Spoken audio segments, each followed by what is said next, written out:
Exit poll ഫലങ്ങൾ പുറത്തു വരുമ്പോൾ UDF-ന് മുൻതൂക്കം ലഭിക്കുമെന്ന ഒരു ഭൂരിപക്ഷം സർവേകളും അങ്ങനെ തന്നെ അഭിപ്രായപ്പെടുന്ന ഒരു സാഹചര്യം നിലനിൽക്കുമ്പോഴും UDF ക്യാമ്പ് ഇപ്പോഴും പ്രതീക്ഷിക്കുന്നു. പ്രത്യേകിച്ച് UDF-ന്റെ ഒരു സ്ട്രാറ്റജി ടീം കോൺഗ്രസിന്റേതായി മാത്രമുണ്ടായിരുന്നു. ഡൽഹിയിൽ നിന്നെത്തിയ ഒരു പ്രത്യേക പ്രൊഫഷണൽ സംഘമായിരുന്നു. അവരുടെ കണക്കുകൂട്ടൽ അനുസരിച്ച് ഇതൊരു ട്രെൻഡിന്റെ സൂചനയായി തന്നെയാണ് അവർ വായിച്ചെടുക്കുന്നത്.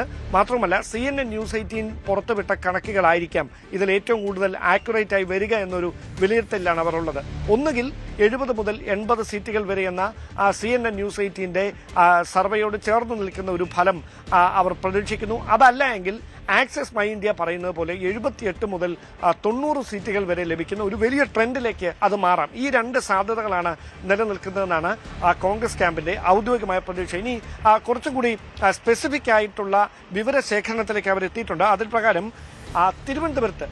തിരുവനന്തപുരത്ത് 5 സീറ്റുകൾ ഉറപ്പിക്കുകയാണ്. കഴിഞ്ഞ തവണ 1 സീറ്റ് മാത്രം ലഭിച്ച തിരുവനന്തപുരത്ത് 5 സീറ്റുകൾ UDF-ന് ഉറപ്പാണ് എന്നാണ് കോൺഗ്രസ് ക്യാമ്പിന്റെ വിലയിരുത്തൽ.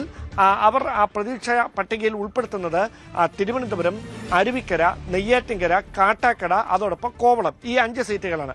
അതോടൊപ്പം ടൈറ്റ് ഫൈറ്റ് നടന്ന മത്സരങ്ങളിൽ UDF-ന് എഡ്ജുള്ള മണ്ഡലങ്ങളുടെ പട്ടികയിൽ ഒന്നാമത് നിൽക്കുന്നത് വട്ടിയൂർക്കാവാണ്. അങ്ങനെ 14-ൽ 6 സീറ്റുകൾ ഏറ്റവും പ്രതികൂല സാഹചര്യത്തിലും കോൺഗ്രസിന് ഇവിടെ ഉറപ്പിക്കാൻ കഴിയുമെന്ന വലിയൊരു പ്രതീക്ഷയിലാണ് UDF ക്യാമ്പുള്ളത്.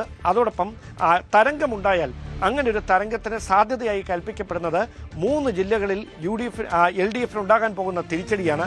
അത് പാലക്കാട്, തൃശൂർ, തിരുവനന്തപുരം. ഈ 3 ജില്ലകളിൽ LDF-ന് ഉണ്ടാകാൻ പോകുന്ന തിരിച്ചടിയായിരിക്കും UDF-ന് ഒരു തരംഗ സമാനമായ വിജയത്തിലേക്ക് നയിക്കുകയെന്നാണ് വിലയിരുത്തൽ. അതോടൊപ്പം സംസ്ഥാനത്ത് 2 മണ്ഡലങ്ങളിൽ